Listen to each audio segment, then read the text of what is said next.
Армысыздар, әдебиетті сүйіп оқитын кітапқа құштар жас достар. Бүгін біздің бас қосуымыздың басты себебі қазақ әдебиетінің көрнекті өкілі, Алтайдың кербез бұғысы Оралхан Бөкейұлының туғанына 80 жылдық мерейтойы. Әдебиетке өрнегін сала келген жазушы оқырмандарға өзгеге ұқсамайтын ерекшелігімен таң қалдырды. Әбіш Кекілбаев атамыз Оралхан Бөкей 20 ғасырдағы қазақ әдебиетіндегі ең сүлей суреткерінің бірі ретінде әлемдік танымдылыққа ие болды. Оралхан азғантай ғұмырында сондай асқарлы биікке өзін де, елін де, туған әдебиетін де шығарып үлгерді деген екен. Міне осындай қаламынан сұлу да сырлы туындылар шыққан, заманынан оза туған жазушы, драматург Оралхан Бөкей бүгін 80 жасқа толып отыр. Ал енді балалар бейнебаянға назар аударайық. Оралхан Бөкей ойлары Алашқа аманат. Көне түркі тарихы тұнған Абыз Алтайдың аялы алақандағы Қатонқарағай өлкесінің Шыңғыстай ауылы шығыс еліндегі қасиетті мекендердің бірі. Неге десеңіз, осыдан 78 жыл бұрын дәл осы жерде жарық дүние есігін ашқан нәресте Күлия ана мен Бөкей әкенің шаңырағын шаттыққа бөледі. Осылайша қазақ көгінде, әдебиет әлемінде әмсе сөнбес жарық жұлдыз жарқ етті. Ол Оралхан Бөкей. Алаш әдебиетінің асқақ алтайына айналған Оралхан Бөкейдің халқына қалдырған руханият қазынасы туралы сүбелі зерттеулер өте көп. Әйтсе де, жазушы прозасындағы пәлсапа тереңіне бойлау арқылы бүгін мен болашақ мәселесін болжауды тынбай жалғастыру бүгінгі ұрпақтың міндеті. Өйткені Алтайдың Ардаулы артына қалдырған асыл мұрасында алашына айтып кеткен аманаты аз емес. Ол аманаттар қазақ үшін ғана емес, күллі жаһан жұрты үшін де өзекті мәселелер деп айтсақ, асыра сілтеу болмас еді. Дара жазушының шығармаларын оқып отырсаңыз, оқалы ойлар орманына еніп кеткендей боласыз. Сөйтіп, болашақты болжай білген көріпкелдігіне қайран қаласыз. Бізде әлем халқы да табиғат тозып барады деп тіл қатпай тұрған алаңсыз бір кезеңнің өзінде-ақ елі мен жерінің ертеңіне елеңдеген жазушының көкірек көзінің көрегендігіне тәнті боласыз. Елжірей жазған, емірене жазған ой сезім иірімдерін еліте оқисыз. Оқи отырып, осынша өзекті ойлардан жазушының жұртым деп соққан әз жүрегі езіліп кетпей қалай шыдады екен, япырай дейсіз. Оралхан Бөкей публицистика, поэзия, проза жанрларының әлемін тоғыстырған қазақ әдебиетінің жаңашыл дара жазушысы. Әр әңгімесінің түбінде бір астарлы ой, сиқырлы әуен жасырынып жатқандай. Ол өте сыршыл, арманшыл жан. Оралхан Бөкей туралы өз ойларын әрі қарай 9-шы Ә сынып оқушылары сабақтаса. Рақым Камиланың сөзіне назар аударайық. Оралхан Бөкей 1943 жылы қыркүйектің 28 күні дүние есігін ашқан. Туған жері Шығыс Қазақстан облысы Қатонқарағай ауданы Шыңғыстай ауылы. Дүниеден өткен жылы 1993 Үндістан Дели қаласы. Өмір баян. Әкесі Бөкей көп сөйлемейтін, сөйлей қалса сөзі өткір болып шығатын, рухы мықты, жаны таза адам болған. Ал анасы Күлия ділмар шешен, аузын ашып көмейі көрмейтін, топ бастап жүретін қасиетті болған адам болған. Отбасында бір ұл Оралхан, 5 қыз, Айман, Шолпан, Ләззат, Мәншүк, Ағалия атты қыздар болатын. Оралхан Бөкей дүниеге келген жылдары соғыс болғандықтан әкесі Бөкей еңбек майданына кетеді. Майданнан аман есен оралсын деп анасы Күлия атын Оралхан деп ырымдап қойған екен. Жетістікке жету жолы. Оралхан Бөкей 1968 жылы Лениншіл жас газетінің шақыруы бойынша Алматыға келеді. Оның журналист және жазушы болып қалыптасуына Шерхан Нұртазаның ағалық қамқорлығы үлкен әсер етеді. Ол Шыңғыстайдағы тракторшы баланың жауындаған талатын көріп, оны бірге Алматыға ертіп алып келеді. Оралхан Бөкей өмірінің соңына дейін жазушылық пен журналистиканы қатар алып жүрді. Оралхан Бөкей жазушы, драматург, журналист. Оралхан Бөкей публицистика, поэзия, проза жанрларын әдемі тоғыстыра білген қазақ әдебиетінің жазушысы. Әр әңгімесінің түбінде астары ой бұғып жататындықтан оны түсіну бірден қиын. Шығармалары мен марапаттары. 1976 жылы Оралхан Бөкей «Құлыны мен» пьесасы үшін жастар сыйлығының иегері болады. Ал 1978 жылы Найзағай ісі повестері мен әңгімелері үшін Островский атындағы бүкіл одақтық әдеби сыйлықтың лауреаты болады. Ал 1986 жылы біздің жақта қыз ұзақ повестері мен әңгімелері үшін Абай атындағы мемлекеттік сыйлықтың иегері болады. Рахмет, Камила. Балалар, біраз дүниені естідіңіздер, біраз дүниеде мағлұмат болдыңыздар. Енді қазір соны пысықтап алайық. Бірінші сұрақ. Жазушының «Қаламгер» атты алғашқы жинағы қай жылы, қай баспадан жарық көрді? 1970 жылы жазушы баспасынан жазылып шықты. Өте жақсы, рахмет. Ал енді келесі сұрақ, балалар. 1976 жылы Оралхан Бөкейдің қай шығармасы үшін Оралхан Бөкейге Қазақстан Республикасының жастар сыйлығының лауреаты марапаты берілді? Кім айтады? Ал айта ғой. 1976 жылы «Құлыным менің» пьесасы үшін Қазақстан Республикасының лауреатын берді. Өте жақсы, дұрыс айтасыңдар. Келесі сұрақ. Жазушының қай романы қолжазба күйінде аяқталмай қалды? Кім біледі? Трилогиясы. Қандай трилогия? Ауданған ұрпақ романы аяқталмай қалды. Өте жақсы. Келесі сұрақ, балалар. Жазушының шығармасынан қай жылы қандай көркем фильм түсірілген еді? Давай. 1986 жылы Сайтан көпір фильмі түсірілді. Өте жақсы, рахмет. Жақсы, балалар. Яғни жазушы шығармаларына керемет кино, балет, деректі фильмдер түсірілген екен, Ал енді осы шығармаларына тоқталып өтсек. Бірінші кезекте Оралхан Бөкейді ақын ретінде танытқан өлеңдеріне кезек берейік. Оралхан Бөкей, Алтай. Жерімнің аруысың Алтай тауым, бауырыңда сыңсып өскен бақша бауым. Басыңда әппақ болып қар жатса да, қараймын, қызықтаймын, құмартамын. Таулардың атасысың шығысында, мен де ел көп риза ырысыңа. Білім ап бауырыңда, жүрміш шалқып, ай, күнім, анашымсың тынысында. Рахмет, балалар. Ал енді келесі кезекке Оралхан Бөкейдің шығармаларының бірі Тортай мінген Ақбозат әңгімесіне тоқталып өтейік. Балалар, сіздер 6 сыныпта Оралхан Бөкейдің шығармалары мен оның ішінде Тортай мінген Ақбозат әңгімесін өтесіздер. Бүгінгі отырыс білімдеріңді шыңдай түседі деп сенемін. Ал ондеше шығарманы талдап, өз ойларыңызды ортаға салайық. Ал енді балалар, әңгіме қалай басталушы еді? Бірінші сөйлем кімнің есінде бар? Кім айта алады? Оралханның ауылы ол сазханның иығында отырған. Әңгімені жақсы оқысақ, ол жерде жазылған. Сол кезде дейді, совхоз колхоздарда сиырды неше рет сауыш еді дейді. Неше рет сауыш еді дейді, ал айта ғой. Сол кездері сиырды 3 рет сауыш еді. Жақсы. Солай ма? Дұрыс. Ары қарай.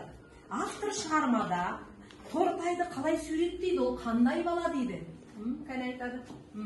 Ал айта ғой. Тортай мұнда не тезде тағын су құй береді бала. Тағы да. Жақсы, бір. Тағы да. Ол ата-анасынан ерте айырылған. Тағы да. Денесінде қандай кемшілік бар еді оның? Айта ғой. Ал айта ғой. Оның құлағы дұрыс естімейді. Құлағында кішкене ақаулық бар еді. Өте жақсы, өте жақсы. Балалар, ары қарай. Ораштың әкесі кім болып жұмыс істеуші еді? Ораштың әкесі кім еді? Жақсы айтты. Ферма меңгерушісі болып жұмыс істейді. Жақсы, ферма меңгеруші. Дұрыс па балалар? Оның жағдайы жақсы ма еді? Оның жағдайы жақсы еді. Ал Тортайдың жағдайы қандай еді? Тортайдың жағдайы қандай еді? Тортайдың жағдайы өте нашар еді. Себебі оның ата-анасы болмағандықтан, ол ата-анасының туысқандарымен өмір сүрген. Жақсы, өте жақсы, Ал туысқандары қандай екен оның? Туысқандары қандай деп ойлайсыңдар? Оның өз үйінен қуып жіберген. Яғни туысқандары онша жаны ашымайтын адамдар екен. Өте жақсы. Тортайдың үйіне ең бірінші рет Ораш барады. Үңгіріне. Ол қай жерде орналасқан еді ол үңгір? Кім айтады? Ал. Ол таудың үстінде орналасқан. Қандай үңгір? Тас үңгірі. Өте жақсы. Ораш торғайды іздеп барғанда неғып ол жерде жүр екен? Неғып жүр ол жерде? Иә? Себебі оны үйінен қуып шыққан кезде ол сол жерге барған. Бұрын соңды да ата-анасы тастап кеткенде де сол жерге барып жүрген көрінеді. Яғни дұрыс айтады. Яғни сол үңгірді ол балалар мекендей бастаған, иә? Өз үйіне айландырып алған, иә? Ал енді соны іздеп барған кезде ауа райы қандай еді олар? Кім айтады, иә? Ал Жаңбыр нөсер етіп тұрды. барғанда жаңбыр жауып тұрды ма, әлде барғаннан кейін жаңбыр жауды ма? Барғаннан кейін барып жаңбыр жауды. Иә, Ораш іздеп барған кезде балалар күн салқындау болып тұрды, иә? Жаңбыр бірақ жауған жоқ. Содан кейін барып нөсер жауды, иә? Өте жақсы. Не себептен Ораш сол жерде қалып қойды? Естеріңе түсіндірші, не себептен қалып қойды? Ал сен айтыңызшы. Тортай одан өтінеді, мен қасында қалшы деп. Және де ауа райы қайтқанға қолайсыз болғандықтан. Жақсы. Тортай өтінді ма? Тортай өтінді ма? Тортай не деді? Қайта не деді? Қайта ғой. Әке шешем ойындап қалады, қайта берді. Әке шешең деп тұрып айтты. Қалай айтты ол сол кезде сол сөзді? Қалай айтты? Естеріңе түсіндірші, айта қойшы. Әке шешем деген сөзді қырсығыңқырап, ренжіңкіреп айтты, иә? Неге ол өйтіп айтты деп ойлайсыңдар? Себебі оның өз ата-анасы жоқ. Иә, өз ата-анасы үшін. Не деп айтты сонда? Әке шешең іздейді дейді, үйіне қайт дейді, иә? Бірақ ол өзі не істеді балалар? Қалады. Әңгімесі қалай басталды? Баяғыда бір жетім бала болыпты деп бастаған. Өте жақсы, иә? Ал енді Тортайдың сөзінше, бұл дүниеде оның пір тұтатын сырлас досы кім еді балалар? Ең жақын сырлас досы кім еді? Иә, кім еді? Ағызын айтып отыр. Ең жақын досы Ораш деген досы еді. Жақсы, отыра ғой. Оның жалғыз досы кітап. Оның әкесі шешесі сол кітап еді. Кейбір кітаптарды бір-екі рет жалықпай қайталап оқығанда жетімдігі ұмытылып кететін еді. Жақсы, иә, жақсы. Ал енді Тортай балалар кім болғысы келеді? Кім болғым келді дейді, иә, айта қойшы. Ақын болғысы келді, жазушы болғысы келді. Иә, жазушы болғысы келді. Өте жақсы. Жайлауда ол Тортай, Ораш екеуі бұзау бағуға барады, иә? Сол кезде Тортай Орашқа не айтады? Не айтады? Екеуі сөйлеседі, иә? Сол кезде не айтады? Анау жақта көріп тұрсың ба? Ана жақта қандай ел бар дейді? Иә. Қандай ел бар дейді? Моңғолия деген ел бар дейді. Жақсы. Ең бірінші рет Тортай Ақбозат туралы қай жерде айтты? Қай жерде айтты? Жайлауда? Иә, жайлауда жаңағы бұзау бағып жүрген кезінде айтты. Осы Моңғолияға қатысты айтты, иә? Ал айша қойшы, жарайды, айша қой. Ол Ақбозатта отырғанда, егер сен болмаса, мен ендігі Моңғолияда болар едім. Моңғолияның адамдары мені қарсы алып, кез үйіне апарар еді, қонақ етер еді деді.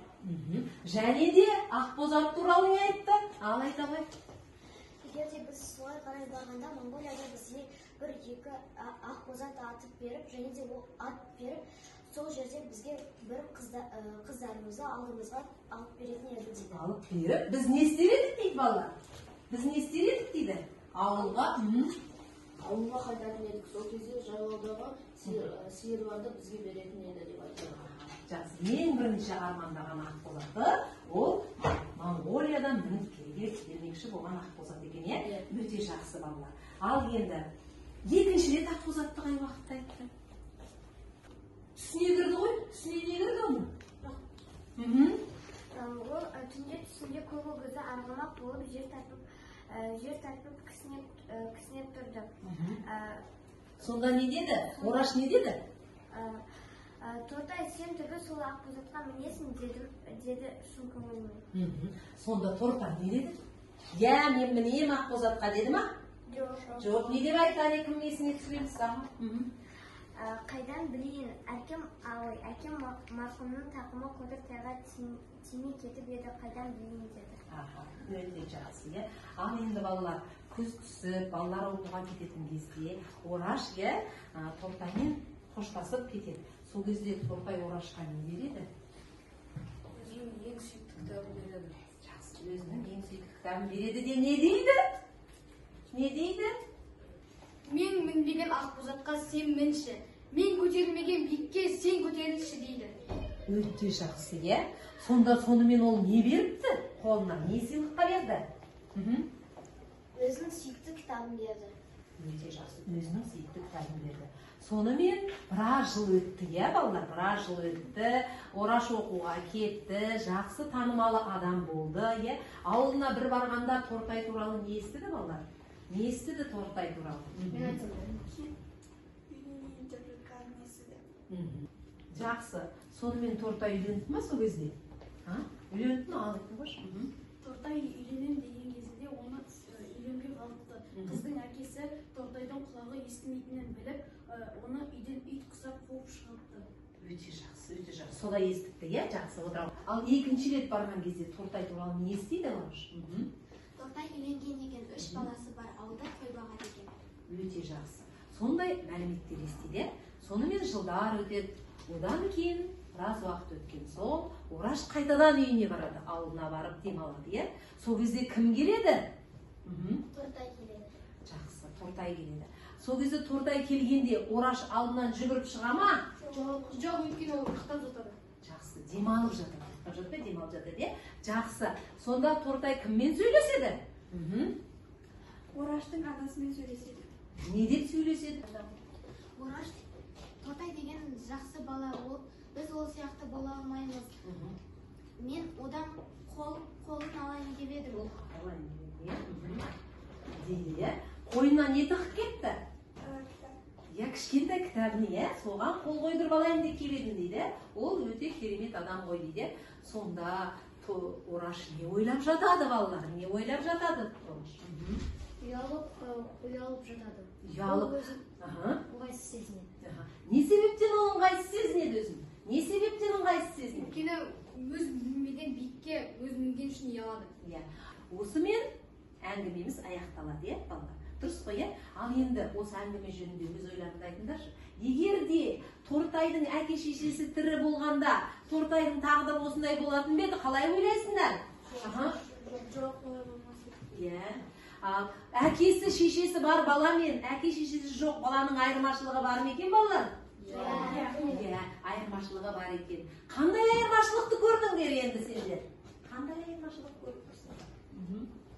Әке-шешесі бар адамдар қысылмай жақсы өмір сүреді, ал әке-шешесі жоқ адамдар балалар қысылып өзін жақсы сезінбейді. Өзін жақсы сезінбейді деп ойлайсыңдар, жақсы, Егер де Тортайдың әке-шешесі болса, Тортай қандай болатын еді деп ойлайсыңдар? Қандай болатын еді деп ойлайсыңдар, Қандай болатын еді деп ойлайсыңдар? Ақын, тағы да кім болады деп ойлайсыңдар, Жазушы. Мүмкін жазушы болатын еді. Ал неге олай деп ойлайсыңдар? Неге олай? Ол мүмкін қарапайым адам болатын шығар, Неге олай ойлайсыңдар? Ол оның арманы. Тағы да не себептен деп ойлайсыңдар, Не себептен? Өйткені ол кітапты жақсы көреді. Жақсы көреді, көп оқиды, Ораштың Ораш болғасыны Тортайдың мүмкін арқасы, балалар, Өте жақсы. Тортай өз баласын, балалар, кейін, өз ата-ана болды ғой, өз баласын қалай тәрбиеледі деп ойлайсыңдар? Қалай тәрбиелейді деп ойлайсыңдар, Ол өз баласын өте жақсы тәрбиелейді. Тағы да? Ақын болуға, жазушы болуға. Неге олай деп ойлайсыңдар? Неге жазушы болуға тәрбиелеу мүмкін деп ойлайсыңдар? Өйткені ол өзі ақын жазушы болғысы келеді. Сол өзі бола алмағандықтан ол балалары болғанын қалайды. Дұрыс айтасыңдар, Ал ақын жазушы болу үшін не керек екен? Не керек? Талпыныс керек, көп кітап оқу керек. Дұрыс айтады. Сондықтан да балалар осындай кітапты жиі оқып, сендер де болашақта жақсы, мықты азамат болуға тырысыңдар, жарай ма? Осымен балалар мектепшілік оқуға құштар мектеп жобасы аясында ұйымдастырылған Оралхан Бөкеевтің 80 жылдығына арналған Алтайдың ақиық ақыны ұраны атты әдеби кешіміз аяқталды. Өз білімдеріңмен тамаша ойларыңды ортаға салып, көпшілігімізді қуанттыңыздар. Оралхан атамыздың шығармаларын ғана емес, барлық қазақ ақын жазушылардың шығармаларын өстіп талдап оқыңдар, иә ма? Ал арыстандай айбатты, жолбарыстай қайратты, қырандай күшті қанатты мен жастарға сенемін деп Мағжан Жұмабаев ағамыз айтқандай, біз сендерге, біз ұстаздар қауымы